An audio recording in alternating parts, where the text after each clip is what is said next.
धर्मांतरण की एक और टेरर स्टोरी, कट्टरपंथ की थ्योरी। जी हां, गाजियाबाद में धर्मांतरण का सनसनीखेज मामला सामने आया है। जन्नत का ख्वाब दिखाकर राहिल उर्फ राहुल ने एक हिंदू बेटी को अपने प्यार के जाल में फंसाया और फिर उसके साथ ऑनलाइन निकाह किया। आरोपी राहिल कैसे लड़कियों को दिलो दिमाग से मौत का खौफ खत्म करने के लिए उनका ब्रेन वॉश करता था, वो जानकर आप हैरान रह जाएंगे। इस रिपोर्ट में आप देखिए। ऑनलाइन निकाह कर धर्म परिवर्तन कराया, लवर बॉय बनकर रची जिहादी साजिश। देश का सौहार्द बिगाड़ने वाले शैतान नींद से जाग उठे और उन्हें नया असाइनमेंट मिल गया, नफरती झंडा उठाकर जिहाद का प्रोपेगेंडा फैलाने का। देश भर में धर्मांतरण के सिंडिकेट पर जिस तरह से ताबड़तोड़ एक्शन हो रहा है, उससे कट्टरपंथी तिलमिलाए हुए हैं। कभी ऑनलाइन गेमिंग के जरिए जिहादी साजिश रची जाती है, तो कभी ऑनलाइन निकाह के जरिए हिंदू बेटियों पर जबरन धर्म परिवर्तन का दबाव बनाया जाता है। और अब यूपी के गाजियाबाद में जिहादी शैतानों की धर्मांतरण वाली साजिश बेनकाब हुई है। पुलिस की गिरफ्त में खड़े यही वो 3 जिहादी हैं जो धर्मांतरण की साजिश का जाल बिछाकर हिंदू बेटियों और छात्रों का जबरन धर्मांतरण कराते थे। आरोपी नंबर 1 राहुल अग्रवाल उर्फ राहिल। आरोपी नंबर 2 मोहम्मद अब्दुल्ला उर्फ सौरभ खुराना। आरोपी नंबर 3 मोहम्मद मुशीर। गाजियाबाद के खोड़ा थाना पुलिस ने धर्म परिवर्तन कराने वाले जिस गिरोह का पर्दाफाश किया है, उसे डॉक्टर और इंजीनियर मिलकर चला रहे थे। जब इस मामले की जांच शुरू हुई तो चौंकाने वाले खुलासे हुए। पता चला कि 7 लोग इस्लाम कबूल कर चुके हैं, जबकि 4 और लोग इस्लाम कबूल करने वाले थे। इस मामले में पुलिस ने 3 आरोपियों को गिरफ्तार किया है। बताया जाता है कि दिल्ली का रहने वाला राहिल 2017 तक राहुल अग्रवाल था, लेकिन मोहम्मद अब्दुल्ला और मुसीर के वो संपर्क में आने के बाद राहुल से राहिल बन गया। इस गिरोह का मास्टरमाइंड डॉक्टर मोहम्मद अब्दुल्ला 2014 तक सौरभ खुराना था, लेकिन उसने अलीगढ़ मुस्लिम यूनिवर्सिटी में पढ़ाई के दौरान इस्लाम कबूल कर लिया था। जबकि मुशीर सैफी कोचिंग सेंटर चलाता है, जो ऐसे छात्रों को टारगेट करता था जो परिवार से अलग रहते थे। इनमें खासकर ऐसे छात्र हैं जो अपने परिवार से कोई रिश्ता न रखते हों और हिंदू धर्म को ना मानते हों। पुलिस के मुताबिक जब कोई हिंदू इस्लाम कबूल करता था तो उसे ये पोस्टर बॉय के तौर पर दूसरे छात्रों के सामने पेश किया जाता था। इसके बाद पोस्टर के जरिए दूसरे छात्रों को इस्लाम कबूल करने के लिए उकसाया जाता।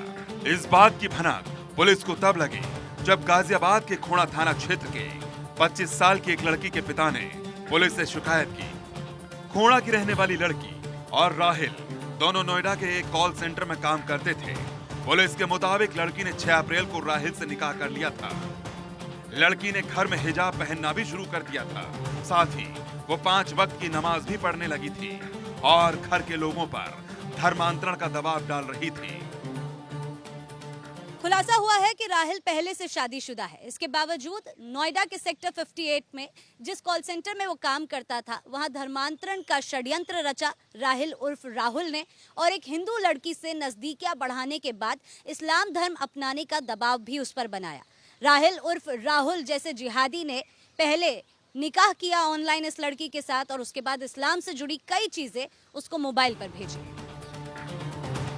पुलिस ने खुलासा किया है कि राहिल जिस कॉल सेंटर में काम करता था, वहीं पर उसने एक और हिंदू लड़की को अपने झूठे प्यार के जाल में फंसाया और उसका भी जबरन धर्मांतरण कराने की फिराक में था।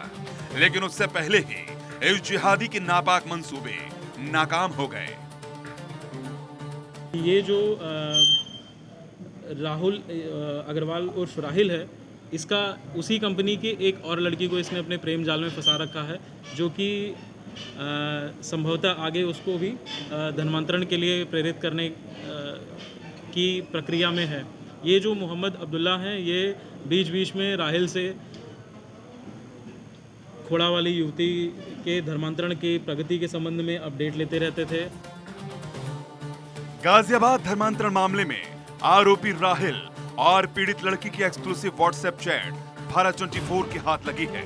ये चैट्स 25 जनवरी 2023 और 25 अप्रैल 2023 की हैं। व्हाट्सएप चैट में खुलासा हुआ है कि आरोपी राहिल लड़कियों के मन से मौत का खौफ खत्म करने के लिए उनका ब्रेन वॉश करता था। राहिल घर वालों और रीति रिवाज के खिलाफ भड़काता था। मौत को याद करने के लिए कब्रिस्तान जाने की बात करता था। मस्जिद में जाने के लिए लड़कियों का ब्रेन वॉश करता था। जन्नत, शहादत और कुर्बानी की बातें बताता था। लड़कियों के मन से मौत का खौफ निकालता था। एक और टेरर स्टोरी, कट्टरपंथ की थ्योरी। पुलिस के मुताबिक इस गिरोह के तार अलीगढ़ और देवबंद से भी जुड़े हैं। खुलासा हुआ है कि आरोपियों के मोबाइल से दोनों जगह के मौलानाओं के वीडियो मिले हैं। जाकिर नाइक के वीडियो दिखाने की बात भी सामने आई है। एक चैट में लिखा है कि इस दुनिया में कुछ नहीं है, जन्नत जाना है। दरअसल यही वो लाइन है जिसकी वजह से लड़की के घर वालों को लगा कि कहीं उनकी बेटी सुसाइड बॉम्बर बनने की तरफ तो कदम नहीं उठाने वाली थी। पुलिस अब ये पता लगाने में जुटी है कि इस नेटवर्क के पीछे आखिर असली मास्टरमाइंड कौन है, कौन इन लोगों की फंडिंग कर रहा था और ये पूरा नेटवर्क कैसे चलाया जा रहा था। पूछताछ में ये भी सामने आया है कि इन लोगों की मदद करने के लिए लोग कर्नाटक और नेपाल से आते थे। पुलिस के हाथ इन आरोपियों के पास से जो लंबी चौड़ी चैट लगी है, उसके जरिए पुलिस इस मामले में और भी नए खुलासे कर सकती है। Bureau report, Bharat 24।